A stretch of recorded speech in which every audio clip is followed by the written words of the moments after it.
Hi, I'm Martha, and I will try to help you with this necktie purse.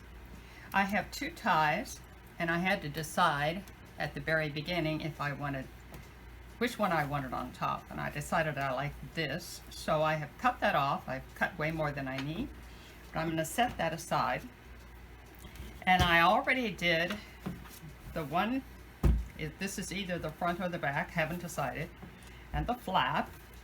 And now I have one last one to do. So I ironed this piece here. One piece will have one tie in the middle, the other will have the other, and that's simply because that's how much fabric there is in a tie. So now I took this piece and placed it, ironed it, and now I'm going to take some more of this fabric and do the other side. So all I need to do is to make sure that I have enough fabric to cover that area. But the question is, how do I know where to put it? It goes this way, obviously. Does it go here? Does it go there? Where does it go? And so what I'm going to do is turn this, and actually I'm going to go ahead and trim this off. It makes it easier to find my markings.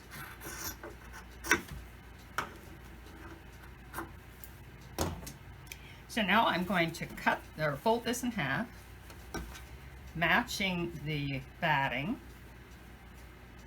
I'll put a pin here, a pin down here. Okay, so I've got this folded in half. And now I'm going to go up here and see where was that seam. All right, the seam was right there. I'm going to put a pin right where that seam was on the other side, because that's where I want the seam to be on this side. Make sense? And then down here as well. I'll take a pin and write where the seam is. All right. Then I'm going to open this up, and I need to draw a straight line. Well, now that is a problem, so let me just check this and see.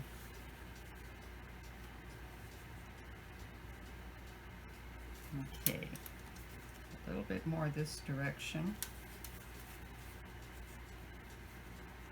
Okay, so now I've got the pins right matching up with the seam, and now I'm going to take a straight edge, and I like to use a sliver of soap, and I'm just going to mark that place. This is where I want the seam to be, but I have to remember that there is a seam allowance. Okay, now I'm going to go, this isn't quite straight, so I'm going to go use my straight edge and straighten it up. There we go. I'll turn it this way, and now I have to move it. Let me see. This is going to be this way. Okay, so now I have to move it this direction 1/4 inch. All right, so I'm going to put that in place and pin it. This is kind of eyeballing it, really.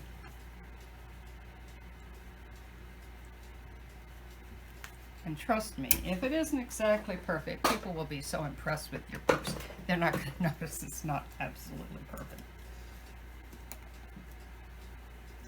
Okay, so now I'm going to sew right along that space. And I tell you what, it really works better if you use a walking foot. Make sure you get those pins out of the way before you run into them, because of the fact that this fabric is so flimsy and silky and all that. Okay, so now we hope that this is even, and we're going to check it, because if it isn't, you can always take it out and try again, right? I've done that. Okay. All right, looks good. So I'm going to press that down and trim it off. Then I'll have a front and a back, And this, so now this is going to go here, and I need to decide, do I like it this way, or do I like it this way? And, hard to decide.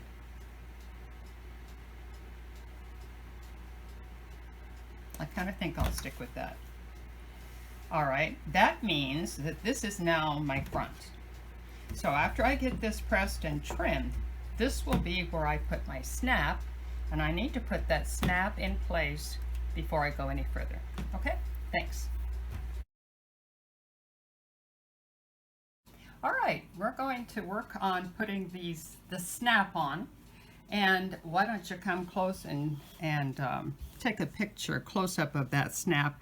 These are so awesome, these magnetic snaps. They're available at Joann Fabrics, Hobby Lobby, quilt shops, online, and they're very easy to put in.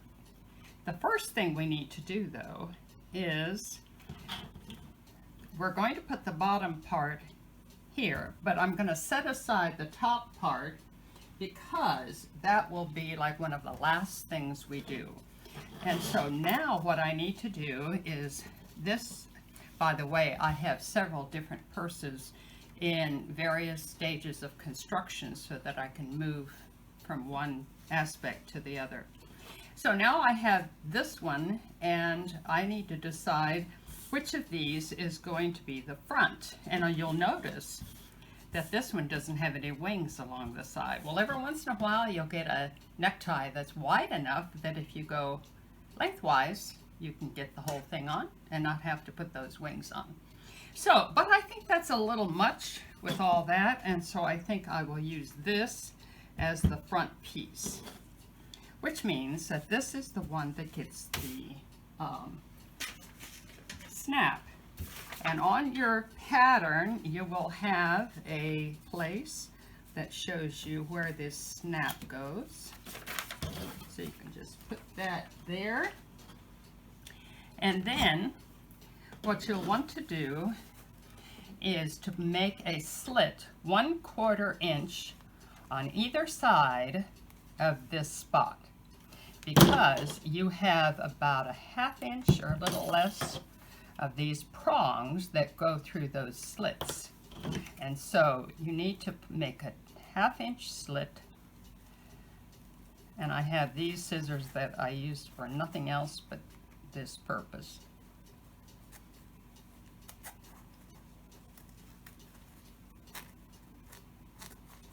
Okay, and then put this through here.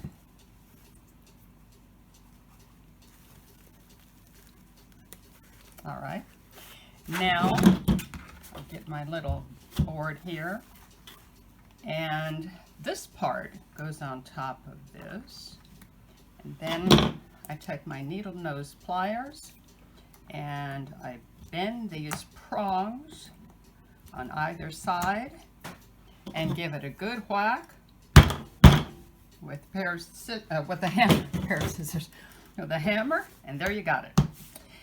So later on, the top will go on this flap, but like I say, that will be later on in the construction project. All right, now you are ready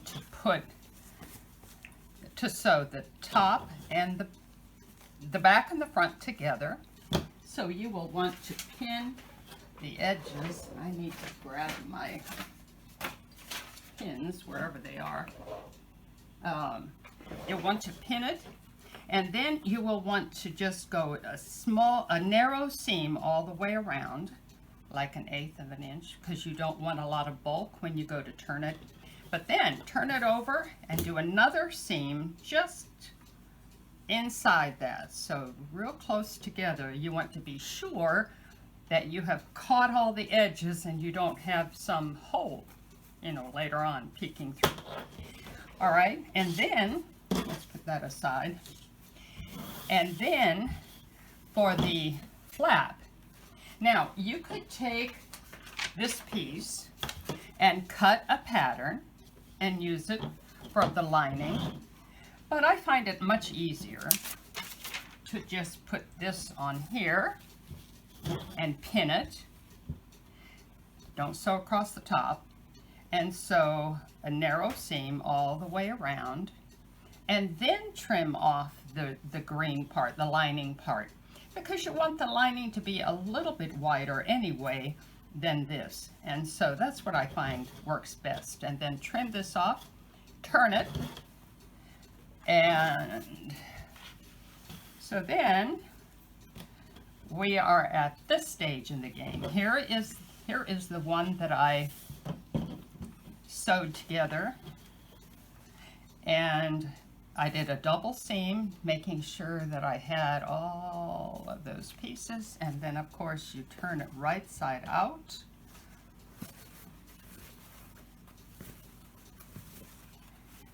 This K-State K-State necktie is for dear friends of ours in Kansas who are great K-State fans, and so I'm excited to make this for them and send it to them. Okay, so you want to make sure you've got everything here and no holes, and then you'll want to press that really good. Now we have this flap, and what I had to do here is, because since this is going to cover up, what do you call this little thing? Mascot? Mascot. Okay, so since this is going to cover up the mascot, I arranged to add one right here on the side. Now we're going to attach these flaps to this one, but this is an awful lot of thickness. All right, so what we're going to do is we're going to fold this back and trim off some of this lining. Now I'm going to put it in place, and I'm going to, okay, I trimmed off right to the edge, which means I'm going to trim off a little bit more because I have a seam allowance and I want to get beyond the seam allowance.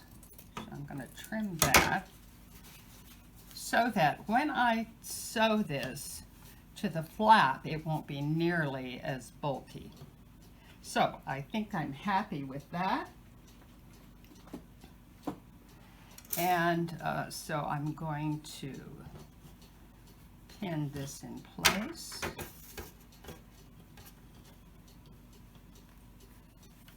And now I'm going to do the same thing with this piece. I'm going to pull out this batting and trim it off, put it in place, and I think that's about right. You can just feel if you need to remove more of that lining, stuffing, padding, whatever you want to call it. Okay, now I am ready to sew across the whole thing. Now you'll notice that this is longer than it needs to be. It's much easier to have it longer and trim it after you sew it than to try to make it exactly match up to this and then sew it, because you're going to get all cattywampus. And then when you're done, you trim it off. Okay, so we've got that. Now let's go on to this next one. Okay, so here we have the front and the back sewn together, and I have the flap all done. So now it's time for the lining. The flap already has the lining, but we need the lining for this part. So I'm going to take this and slip this inside minus the flap.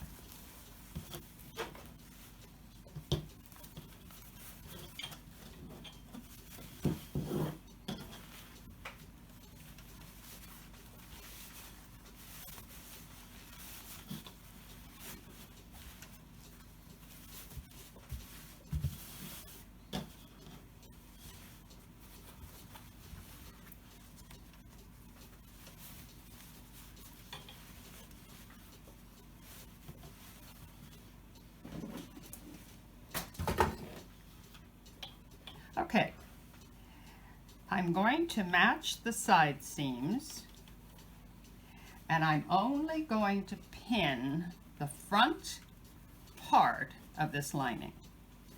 So I'll match this side seam. Now, quite often you will find that this has stretched a bit, plus you had a 1/4 inch seam here and a smaller seam for the main part of the purse, and so you might have to stretch this lining just a bit to get it to fit.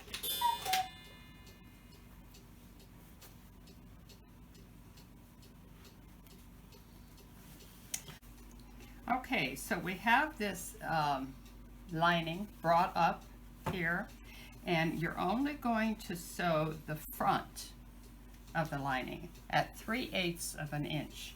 So you could sew, don't go all the way to the seam because you're going to want to stick that little end of the handle in there, but about 1/2 an inch from the seam all the way across, and then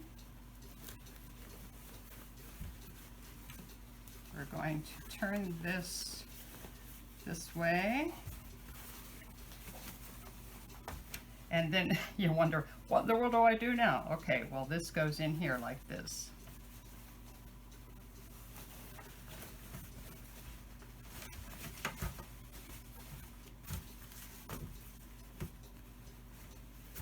Okay, across the front, you want to pin that, but before I do that, I'm going to go ahead and put this, the back part, fold it down 3/8 of an inch or even 1/2 an inch, and pin it. Now, before I go any further, I'm going to see, does this line up right? Did I get it in the right place? I think I need to move this just a hair to the left. Okay, and then you're going to go ahead and pin all the way around.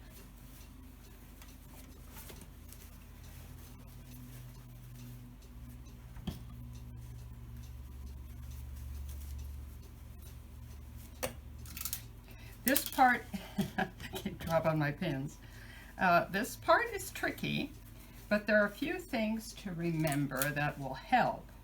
And that is that when you sew around the lining, backstitch at either end, that will help a great deal. And when you sew the back to the front, also backstitch up here at these ends, and that will help. And then also be sure to use a 3/8 inch seam. That will give you a little more room to manipulate. Okay, I'm not quite finished at that end, but I'm going to show you on this end how to fit the handle in.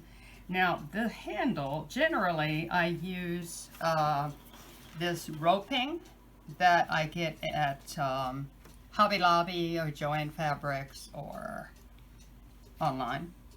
And on your directions, it will tell you to cut it 46 inches long. This friend that I'm making this for likes it a little shorter, so I'm going to cut it at 42 inches.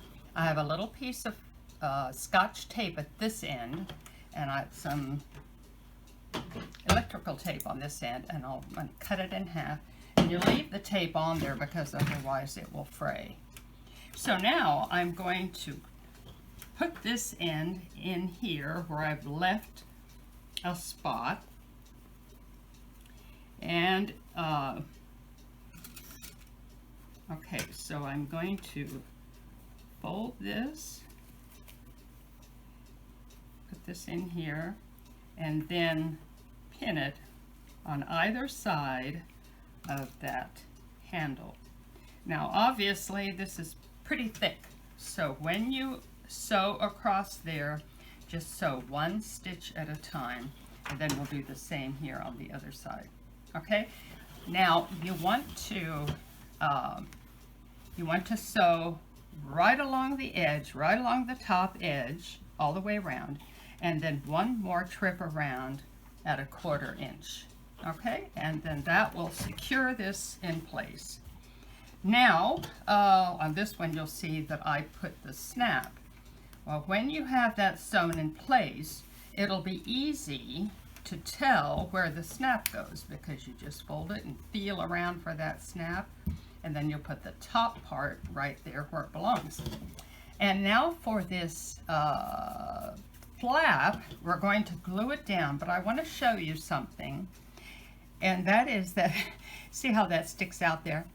All right, before you glue it down, you have to glue this to get down so that it doesn't, I suppose you could sew it too for that matter. That might even work better, to stitch that a little bit, then fold it down and glue it in place. I normally use tacky glue. I've used hot glue gun. That works as well. And then when you're done, you fold that and you're done. And I hope you enjoy making them, and I hope you can share them with other people. So thanks so much.